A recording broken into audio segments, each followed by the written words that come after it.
Lads, a final one on this Ireland-South Africa second test. We've talked about the South African attack. What about the Irish attack, Matt?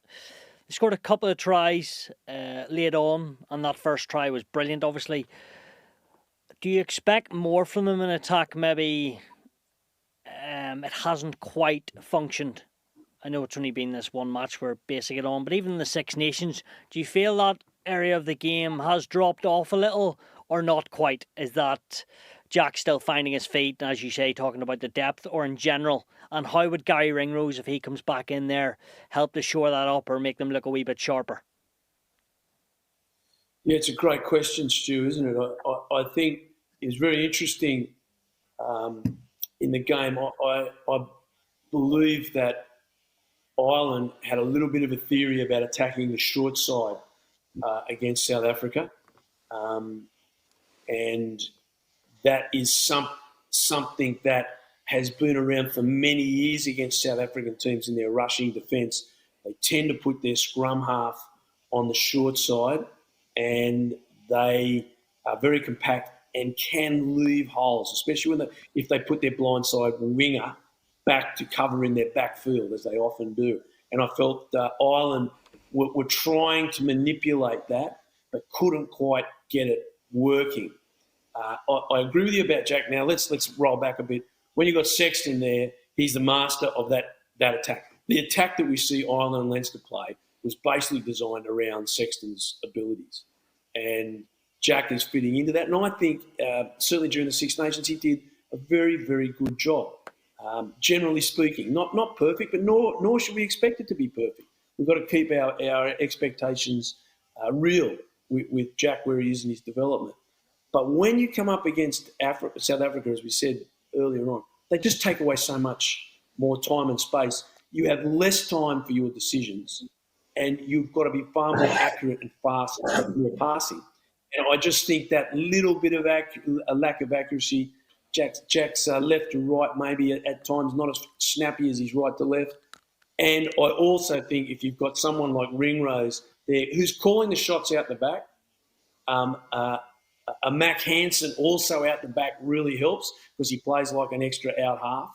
All those things, I think, were when Ireland's attack was at its peak, they were happening. But again, then if we link that in, if we don't just say attack, if we say go forward, that's linked into a kicking game. And I thought a kicking game from 10 was not where it should be, and nor was our chasing game from 9 or 10. So you need a chasing game from you and good kicking game to supplement your attacking game. So all of those areas I thought were not poor. Well, the chasing game was poor. We've got to say that. The chasing game from Ireland was poor. We lost the aerial battle. There's no doubt about that. But I didn't think it was disastrous against what South Africa will do to you. And I would like to see them come back at that short side. I do think South Africa have an Achilles heel on the short side.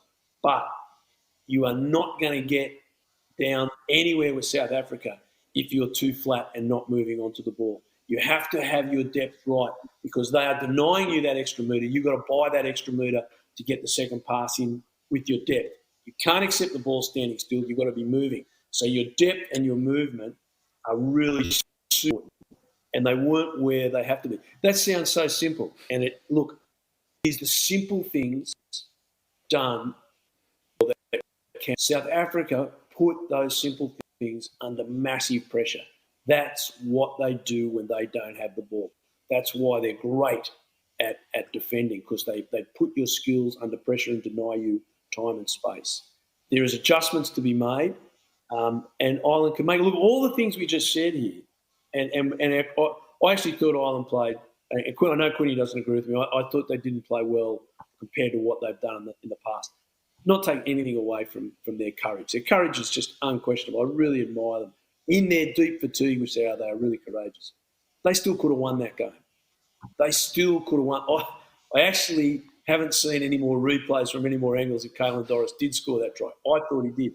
They were within centimetres of winning that game. And if we come back, it was down the short side as well. When James Lowe's try was disallowed, which I thought was incredibly harsh,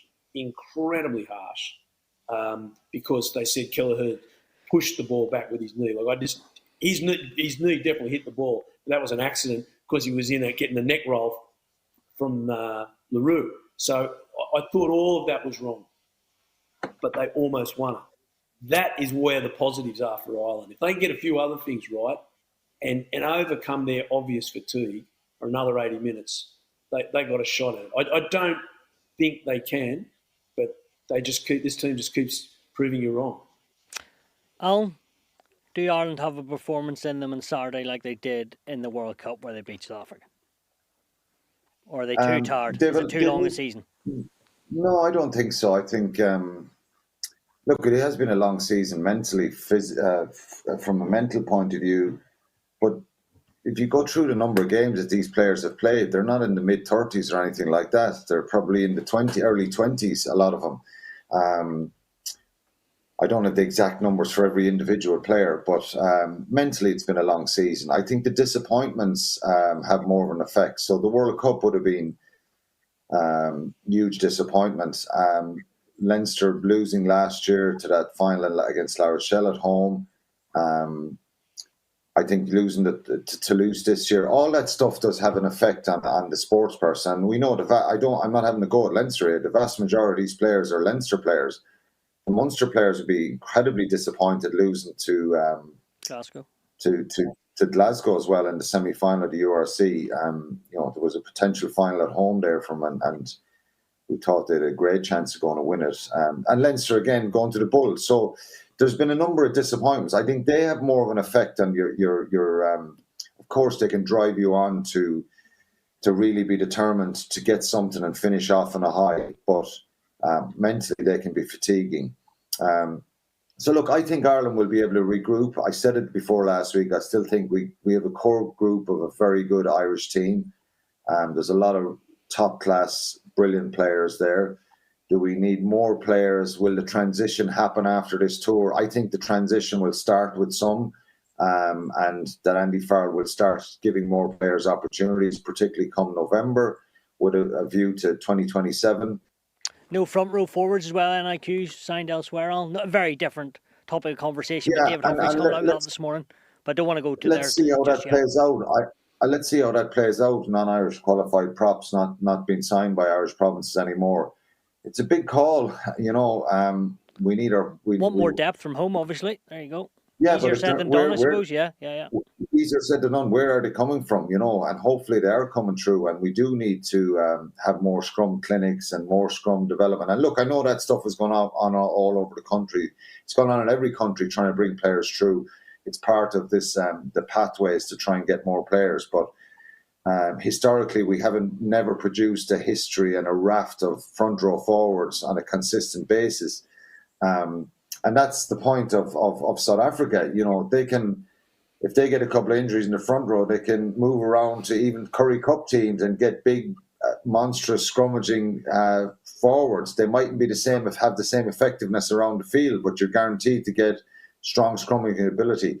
But with the Springboks at the moment, they're probably the envy of most international teams with the depth they have. And Rassie, his coaches, South Africa, all the structures there. They deserve a lot of credit for that because they've utilised and put their structures in place that are bringing through, and they've created this depth. So for Ireland, of course, they have a chance. There's some very good players there. They have to go at it for 80 minutes, and they probably have to get. I've said this many times before. That 8 or 9 out of 10 performance right across the board from the team. It will need a massive collective effort from Ireland, and hopefully they can find chinks in the armour of South Africa, which are very obviously late on. They got a couple of chinks there, but I think South Africa down to 14 men maybe dropped the heads a little bit. Felt the game was over. Some of that stuff, but I think Ireland are capable of asking questions and causing South Africa some problems, and I would hope their attack is better, but. Again, you're coming up against the best team in the world. That's not disputed. It wasn't before last week. They are the best team in the world. They have the most depth. But I think Ireland will still have a shot here. And look, it can. If South Africa come out with the same anger and emotion and are actually better and they're capable of doing it to anyone, they could make it really difficult for Ireland and punish them. But from an Irish point of view, I think there's one last surge in them, I think, and I'd be hopeful that, Gary Ringrose will give them a little bit of a different balance defensively and from an attacking point of view as well. But who knows? I think it's more hope than expectation.